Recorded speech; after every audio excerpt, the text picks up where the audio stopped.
মনা, একটু ছাদের ওপর থেকে শুকনো কাপড়গুলো নিয়ে আয় তো। মা, খুব শীত করছে, তুমি প্লিজ নিয়ে আসো না। ঠিক আছে মনা, একটু বাসনগুলো ধুয়ে রাখিস তো, আমি মার্কেটে যাচ্ছি। মা, তুমি প্লিজ বাজার থেকে এসে করে নিও। এমনিতেও আমি এখন রিমিদের বাড়িতে নোটস নিতে যাচ্ছি, প্লিজ একটু করে নিও। এই মনা, 1 কাপ চা করে নিয়ে আসবি আমার জন্য। মা, আজকে বানাতে একদম ইচ্ছা করছে না, তুমি একটু বানিয়ে নাও। এখন আবার কে ফোন করছে? ওহ মা। হ্যাঁ মা, বলো। এই তো রান্না করছি। আসলে ও আবার খেয়ে অফিস যাবে, তো ওদিকে শ্বশুর মশাইকেও চা দিতে হবে, শাশুড়ি মারও খাবার সময় হয়ে গেছে। আচ্ছা মা, শোনো না, আমি তোমাকে পরে ফোন করি।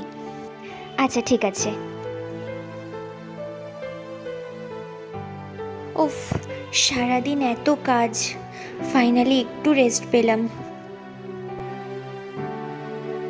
বিয়ের আগে মাকে দেখতাম সারাদিন একা হাতে কত কাজ সামলাতো, আমাকে মাঝে মধ্যে হেল্প করার জন্যও বলতো, কিন্তু কখনো সাহায্য করিনি। কাশ মাকে যদি একটু সাহায্য করতে পারতাম।